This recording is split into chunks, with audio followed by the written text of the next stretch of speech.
Assalamualaikum warahmatullahi wabarakatuh. Hamdan wa syukran lillah, salatan wa salaman ala rasulillah la nabiyya ba'dah. Asyhadu an la ilaha illallah wa asyhadu anna Muhammadan abduhu wa rasuluh. Allahumma salli ala sayyidina Muhammad wa ala alihi wa sahbihi ajma'in. Allahumma shrah li sadri wa yassir li amri wahlul 'uqdatam min lisani yafqahu qawli. Hasbunallah wa ni'mal wakil, ni'mal maula wa ni'mal nasir, ghufranaka rabbana wa ilaikal masir, wa la haula wa la quwwata illa billahil aliyyil azim. Kepada Allah kita memohon ampun dosa-dosa yang kita lakukan, mudah-mudahan diampuni Allah Subhanahu wa taala, dijauhkan dari mara bahaya. Memang ada kalanya itu seperti yang Bapak bilang juga itu. Ada orang malas ke masjid, alhamdulillah. Jadi tiba-tiba Allah larang manusia semua ke masjid karena takutnya. Ada orang dengan hartanya malas melaksanakan haji, Allah larang semua manusia untuk tawaf di Ka'bah. Jadi memang manusia tidak mampu memikirkan apa yang ditakdirkan Allah. Itulah yang kita mengira bahwa nanti kan ada waktunya saya akan ke masjid, tapi tiba-tiba ada orang yang dilarang. Jadi kita tidak tahu apa ini cobaan, pasti secara tauhid cobaan, secara tauhid ini ujian. Walaupun di grup yang berkembang, kalau di kalangan akademik ini katanya ada apa namanya, settingan manusia. Ada beberapa buku, ada buku tahun 1980. Ini baru saja di WA tadi subuh oleh rektor kami. Buku itu menceritakan bahwa nanti memang tepat ada kalimat di dalamnya itu langsung di foto, di underline. Di Wuhan tahun 2020 akan disebarkan virus secara masif. Nanti, tapi saya khawatir nanti menjadi viral kalau saya teruskan. Ini masih kajian terbatas kami akademik. Sudah ada tiga hasil penelitian, semuanya dari Eropa, yang menandakan bahwa ada perencanaan manusia di dalamnya, karena ini bagian dari hasil penelitian yang perlu diuji coba. Jadi itulah jahatnya manusia, dengan ilmu yang dia miliki kadang-kadang dia menguji coba, trial and error. Sama kayak dokter atau orang kesehatan kan biasanya tikus dijadikan uji coba itu kalau lagi praktek. Nauzubillah. Tapi apapun itu, tetap secara tauhidi semua yang sedang terjadi hari ini adalah ujian. Katanya Menteri Perhubungan pun udah kena ya Pak. Jadi memang menggerakkan. Saya kalau saya ditanya sih sebenarnya secara ikhtiari, walaupun nggak boleh takut, tidak boleh takut pada sebab itu tidak boleh. Yang boleh adalah kita berikhtiar menghindari sebab. Sebab itu kan misalnya sakit, sebab sakit maka manusia mati. Kepada sebab tidak boleh takut, tapi kepada akibatnya boleh, karena memang semua manusia manusiawi kalau takut mati. Jadi kira-kira, tapi khawatirnya kita lebih takut kepada sebabnya, sehingga kita melupakan takdirnya. Ya, di beberapa daerah sudah diliburkan sekolah-sekolah, kayak di Jakarta sudah. Saya mengira juga untuk sterilisasi Sumatera Utara, saya kira sudah pantas juga itu. Karena memang secara ikhtiar kita harus berikhtiar, karena memang virusnya sudah ada di Indonesia. Jadi sebaik-baik orang adalah lebih banyak di rumah dulu, tidak beraktivitas kemana-mana dominan gitu. Tapi saya tidak tahu, gubernur kita masih yakin. Alhamdulillah, nggak apa-apa, yakin itu juga bagus. Tapi preventif juga penting. Nah, kira-kira baik ya Bapak Ibu, kita tidak usah bahas itu, tapi kita hanya berdoa kepada Allah, mudah-mudahan Allah ampunkan semua dosa dan Allah berikan kemudahan, dijauhkan dari mara bahaya, diberikan keturunan yang taat, mulia di hadapan Allah. Salam kita hadiahkan kepada Rasulullah SAW. Mudah-mudahan kita tetap istiqomah menjadikan Rasulullah sebagai uswatun hasanah. seperti hadis kursi yang saya bacakan yang lalu, mungkin sudah tercatat sama Bapak, udah ada kayaknya yang pernah ini saya baca lagi. Ini entah kenapa tadi subuh sebelum berangkat, begitu saya kan bahan ceramah saya di tas khusus, begitu kertas pertama yang saya ambil terbuka lagi. Jadi saya menganggap ada isyarat membacakan inilah, saya bacakan aja supaya memberi hiburan kepada kita, hiburan terhadap keimanan. Wa ma taqarraba ilayya 'abdi bi syai'in ahabba ilayya mimma aftaradtu 'alaihi wa ma yazalu 'abdi yataqarrabu ilayya bin nawafil hatta uhibbahu. Allahu akbar. Fa iza ahbabtuhu kuntu sam'ahu allazi yasma'u bihi wa basarahu allazi yubsiru bihi wa yadahu allati yabtishu biha wa rijlahu allati yamshi biha wa in sa'alani a'taituhu wa la in asta'adzani lau'izannahu. Ini hadis qudsi dalam satu riwayat. Jadi kata Allah, kalau dalam hadis qudsi kan Allah yang menyebut, wa ma taqarraba ilayya 'abdi bi syai'in ahabba mimma aftaradtu 'alaihi. Tidaklah seorang hamba taqarraba ilayya 'abdi, mendekat kepadaku, kata Allah, yang lebih aku cintai daripada apa-apa yang telah aku fardukan kepadanya. Jadi paham nggak kira-kira? Yang difardukan Allah apa? Sholat, puasa. Dia sudah ngerjain itu, tapi ada seorang hamba yang dia mengerjakan itu, niatnya bukan hanya sekedar mengerjakan, tapi ingin mendekat. Makanya kalimat wa ma taqarraba. Lalu kata hadis ini, ahabba ilayya mimma aftaradtu 'alaihi, yang lebih aku cintai daripada apa yang telah aku fardukan kepadanya. Karena niatnya yang sudah ingin dekat kepada Allah, maka Allah menilai dia tidak hanya apa yang dia kerjakan itu, tapi Allah sudah mencintainya. Kira-kira gitu. Jadi kalau ada orang datang ke rumah kita setiap hari bekerja gitu ya, dia mengerjakan rutinitasnya, lalu terasa oleh kita bahwa dia mengerjakan rutinitasnya di rumah kita, karena memang dia menganggap rumah kita itu bagian dari rumahnya, bagian dari pekerjaannya, personalitinya, sehingga pada suatu masa kita terlambat menggajinya, dia tidak marah gitu, dan bahkan dia bersungguh-sungguh bekerja karena dia merasa sudah totalitas di dalamnya. Maka pada waktu yang berikutnya, ketika kita banyak rezeki, kita tidak sungkan-sungkan memberinya banyak. Kenapa? Karena dia sudah bekerja dengan hati yang paling dalam. Ini Allah yang menyebut di dalam hadis. Wa ma yazalu 'abdi yataqarrabu ilayya bin nawafil hatta ahabbu.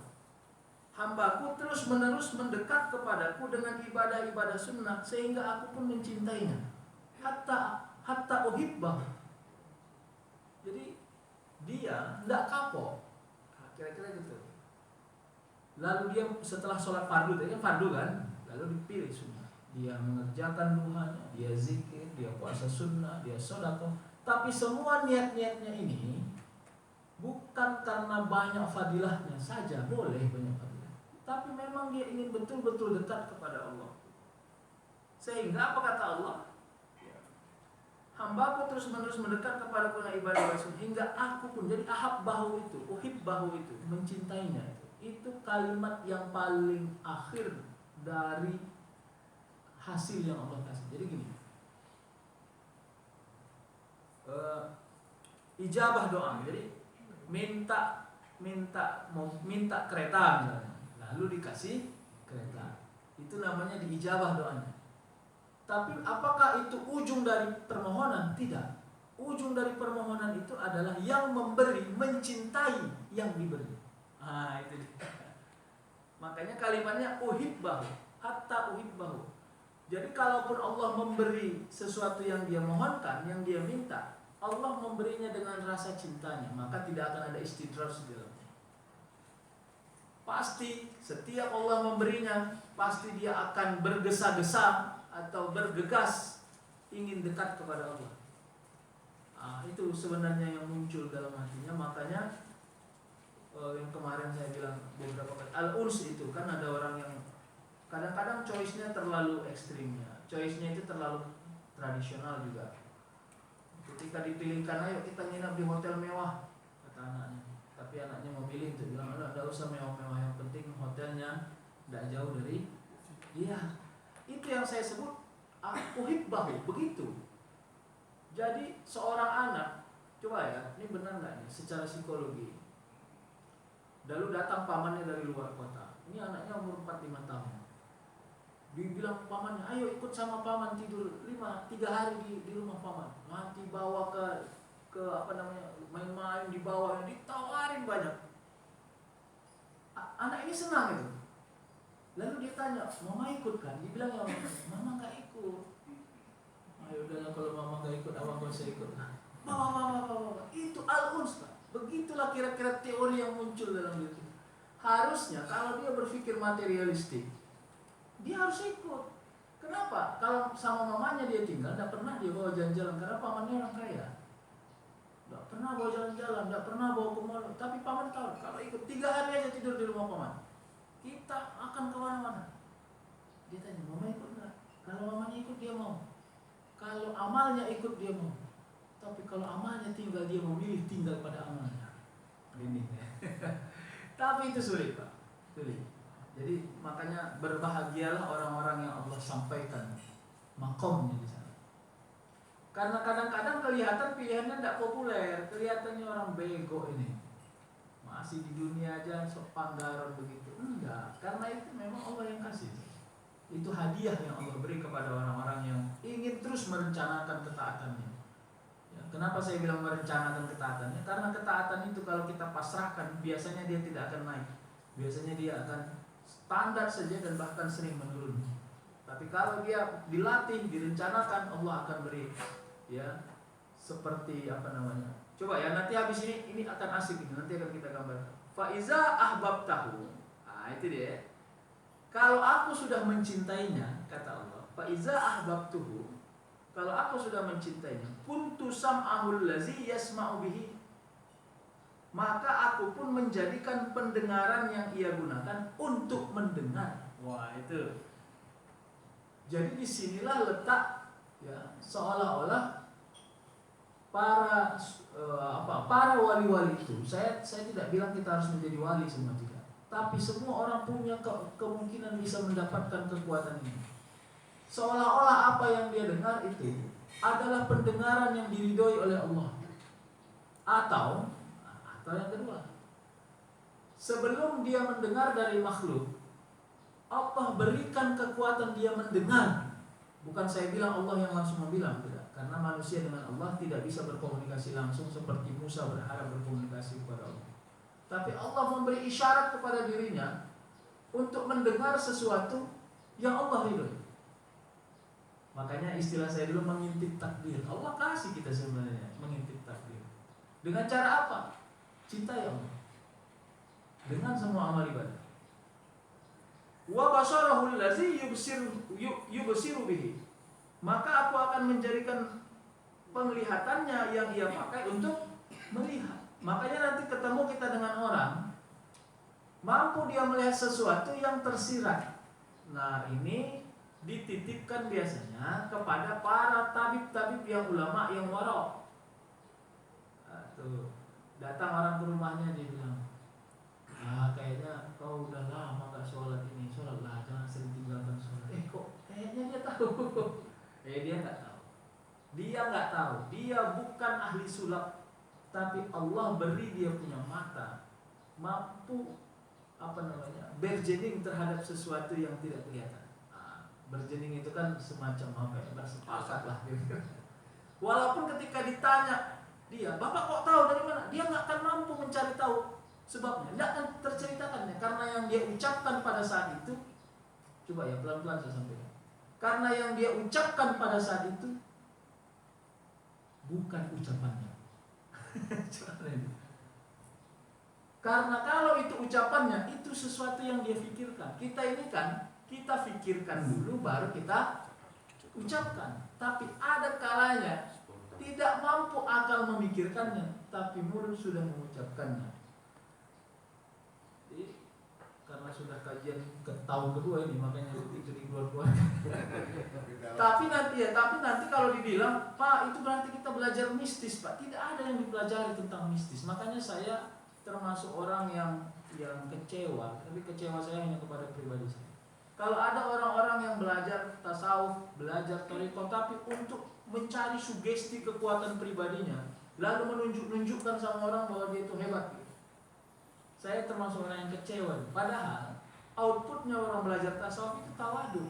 Karena semua kekuatan yang dia punya itu harus dirahasiakannya.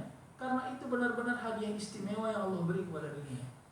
Tadi bukan diobral gitu. Jadi kalau ada misalnya orang bilang, ini aku kasih hadiah khusus sama kamu, tapi minta tolong jangan dikasih tahu. Tapi dia pergi ke pasar lalu dia bilang, saya dapat hadiah istimewa gitu.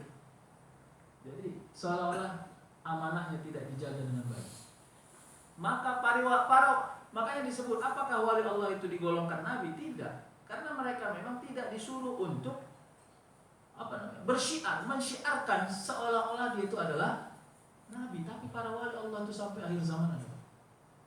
Itulah penopang ya, kehidupan keimanan manusia sampai akhir zaman. Yang kita tidak pernah tahu di mana dia. Kita tidak pernah tahu di mana dia, dan dia tidak pernah membilang dirinya itu adalah wali.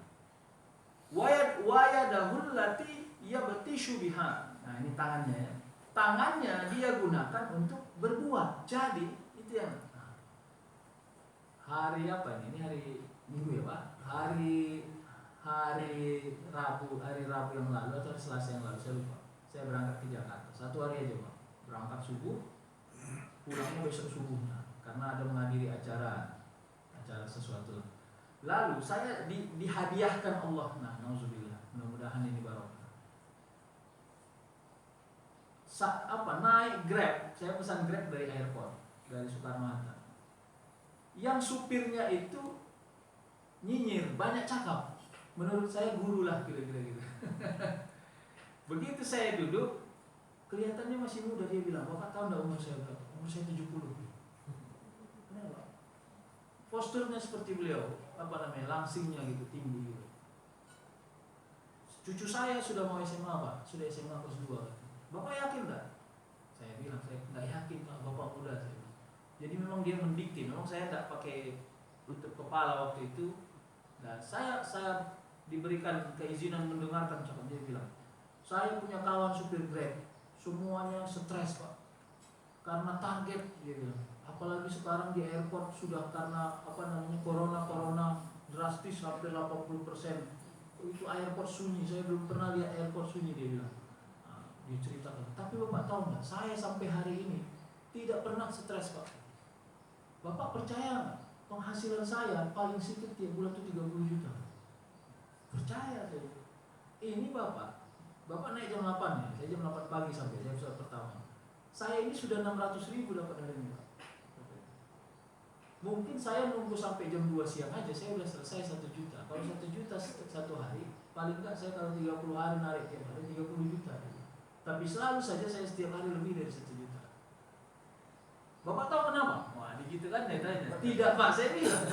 Enggak apa-apa, Pak. Karena memang ada kalanya kita harus mendengar dari orang. Karena itu testimoni. Testimoni itu mahal. Karena dia mengalami kan. Saya ini katanya, nanti ada hubungannya dengan gambar yang alhamdulillah Pak Iskandar ayah anda kita ini sudah menggambarkan dengan. Tapi ini izin ya, nanti bulan depan saya ini saya gambar nanti. Coba pelan-pelan kita akan. Ya, ini kan orang bapak yang memaksa saya mau buka-buka yang begini. Nah, saya tidak mau juga. Makanya katanya saya membiarkan diri saya diatur oleh Allah. Wah, itu bahasanya tinggi, Pak. Jadi kalau saya memberi analogi, saya nggak mau diatur oleh diri saya, Pak. Saya diatur oleh Allah saja, Pak. Jadi, ini memang ada namanya teori penolakan, Pak. Teori penolakan itu dalam filsafat manusia katanya ini. Akal ini ada 2 kontribusinya. Kontribusi positif, kontribusi positif dia melahirkan rasa percaya diri. Dia berpikir dia mampu, maka dia mampu. Kalau cuma jalan ke sana bisa nyampe. Akhirnya akal itu mempengaruhi fisik untuk bisa jalan. Gitu. Tapi masalahnya kalau dia berguru hanya pada akalnya, kadang akalnya juga memberi informasi negatif. Gak mungkin itu. Maka ketika akal mengatakan tidak mungkin, dia akan mempengaruhi fisik juga untuk merendahkan powernya, tenaganya, supaya betul-betul tidak sampai kepada tujuannya. Itu bahayanya. Makanya benar-benar kita harus menjadi manajer kepada akal kita itu. Kalau bukan kita yang memanage, nurani kita yang memanage, maka dia akan kadang-kadang salah tempat gitu. Kenapa ada orang tidak bisa bangun tahajud? Karena akalnya menjelang tidur sudah merespon secara negatif bahwa dia capek satu hari ini dan tidurnya sudah jam 11 baru tidur. Tidak akan mungkin. Maka kaki, tangan, pikiran, badan, lutut semua, tapak kaki, tapak tangan semua merespon itu dengan negatif juga. Oke, aku juga capek. Aku juga capek, ini kesemutan. Capek aku, capek semua. Sepakat capek, sepakat. Modal. Benar. Begitu yang terjadi. Maka nanti ada orang yang begitu terbuka matanya mau tahajud, payah digerakkan kakinya, payah digerakkan tangannya, karena semua sudah sepakat untuk tidak sholat tahajud. Maka bahasa yang dia bilang tadi, saya tidak mau diatur oleh diri saya mau diatur oleh Allah. Jadi energinya memang, saya tidak bilang dia wali, walaupun saya tidak tahu wali itu di mana, tapi menurut saya tidak mungkin ada orang yang tidak punya pengalaman mampu membicarakan sesuatu yang tinggi seperti itu. Menurut saya itu. Jadi kalau sudah kita memberi kerelaan, Allah yang mengatur, maka kita tidak akan berkiblat pada positif dan negatifnya akal. Karena akal disuruh diam, tutup mulut, jangan ngomong. Biar auranya yang mengatur. Jadi kalau pakai teori psikologi itu kan katanya gini. Dulu saya pernah punya kawan waktu sama-sama merger lah. Katanya gini, kalau kita mau lompat paret, kita akan prediksi bisa nggak lompat paret? Nggak bisa. Tapi kalau kita dikejar anjing, itu paret biasanya lewat itu. Itu. Begitu selesai lompat paret, kita tengok paret itu macam mana caranya bisa lompat itu. Katanya di sana ada, saya nggak tahu apa istilah psikologinya. Dia bilang ada tenaga lain. Kalau saya mau memasukkannya dalam konsep tasawuf lah mungkin ya. Memang manusia pada saat dia kehilangan akal, kehilangan akal itu tidak yang direncanakan ya. Sesuatu yang insidentil biasanya akan muncul pertolongan secara tiba-tiba. Kayak mobil, udah mulai ngantuk, hampir nabrak, terkejut ya. Biasanya itu nggak ngantuk lagi setengah jam. Padahal sudah ngantuk gitu. Kenapa itu juga aneh. Nah, makanya itu yang dia bilang. Jadi dia berdakwah panjang, Pak. Dia bilang, pokoknya saya dari airport ke hotel hampir 1 jam. Itu dia benar-benar ceramah. Lalu dia bilang katanya rezeki itu tidak usah dihitung-hitung. Itu dia bilang seperti yang beberapa saya ajarkan. Sampai dia punya kesimpulan katanya, ada 2 jalan supaya Allah meluaskan rezeki katanya. Ini perspektif dia lah ya. Satu katanya, jangan bohong. Katanya jangan bohong. Bohong bagaimana maksudnya, Pak? Jangan bohong kepada dirimu. Kalau kau lagi capek, istirahatlah katanya. Kalau kau lagi lapar, makanlah, tapi secukupnya dia bilang. Jangan bohong. Kadang-kadang ada orang yang bekerja ini, dia membohongi dirinya ya, supaya dia mendapat yang banyak, tapi begitu dia udah dapat banyak, karena dia sudah membohongi dirinya mengambil haknya katanya. Jadi misalnya orang sakit, akhirnya uangnya itu percuma, jadi kepada membayar sakit itu dia bilang. Yang kedua, jangan pelit, itu dia bilang. Nah, jadi Allah alam bisawab. Ya boleh kita ambil konsep dari mana saja, tapi saya merasa bersyukur saya mendapat pencerahan 1 jam itu dengan pencerahan yang luar biasa menurut saya, karena kalau orang sudah bersaksi di hadapan banyak manusia bahwa Allah itu Maha menolong, Allah akan menolong. Coba itu ngeri itu. Kita sering bersaksi bahwa Allah Maha Penolong di hadapan Allah. Allah tahu itu, karena memang Dia Maha Penolong. Tapi kalau kita sudah bersaksi di hadapan banyak manusia bahwa Allah Maha Penolong, Allah akan menolong. Karena kesaksiannya kepada banyak manusia bahwa Allah Maha Penolong itu membuat orang juga yakin bahwa Allah menolong. Nah, itu. Jadi penting itu. Makanya kesimpulan sementaranya, sesakit apa ujian yang kita dapatkan, tetap kepada banyak manusia bersaksilah bahwa Allah tidak memberi sakit, tidak memberi ujian yang berat, supaya Allah meringankan semua urusan. Aku nggak tahu lagi ini kapan Allah kasih jawaban ini. Memang udah sulit perasaan. Omongan-omongan gitu itu punya aura yang negatif. Tidak usah ada yang begitu-gitu. Itu supaya yang muncul kepada kita itu juga tidak negatif. Oke ya, kita lanjut. Jadi wa basarul ladzi wa yadahul ladzi yabtishu biha wa rijluhul lati yamshi biha wa in sa'lani a'taituhu wala in ista'azani lau izannahu. Katanya bila ia meminta, bila ia menjadikan kakinya untuk berjalan, bila ia meminta kepadaku, pasti aku memberinya, dan bila ia meminta perlindungan kepadaku, aku pasti akan melindungi. Jadi kalau sudah sayang begitu. Maka bisa nggak ini kita ambil? Bisa, tapi energinya ini adalah energi yang sangat sofistik. Saya yakin semua manusia punya peluang mendapatkan ini. Tinggikan keazaman, tinggikan ketawakalan, tinggikan keikhlasan. Ya, nikmati pelan-pelan, istiqomahkan. Coba tengok apa yang terjadi nanti. Pelan-pelan saja. Pelan-pelan saja. Sampai nanti, nah ini dia. Kan ada syair itu dari apa namanya? Majnun, Laila Majnun. Katanya gini, tapi memang syair ini syair cinta sebenarnya. Tapi saya yakin itu karena memang kisah Qais dan Majnun itu adalah kisahnya sofistik. Dia bilang gitu kepada Laila, "Ya Laila, apakah kau mengira aku bahagia atas anggur yang kau bawa?" Dia membawa anggur karena dia tahu si Qais ini suka anggur. "Apakah kau mengira aku bahagia engkau bawakan anggur kepadaku? Meskipun aku bersaksi bahwa sudah setahun lamanya aku belum pernah memakan anggur. Aku dahaga akan atas anggur ini. Bukan anggur minuman ya, anggur makanan. Aku rindu makan anggur ini. Tapi anggur ini akan kalah ketika aku bertemu denganmu."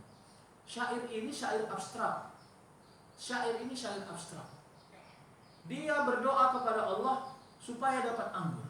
Setahun lamanya dia sudah tidak makan. Tapi ketika yang memberi anggur itu adalah sesuatu yang dia rindukan, hampa anggur itu. Kira-kira gitu. Gitu.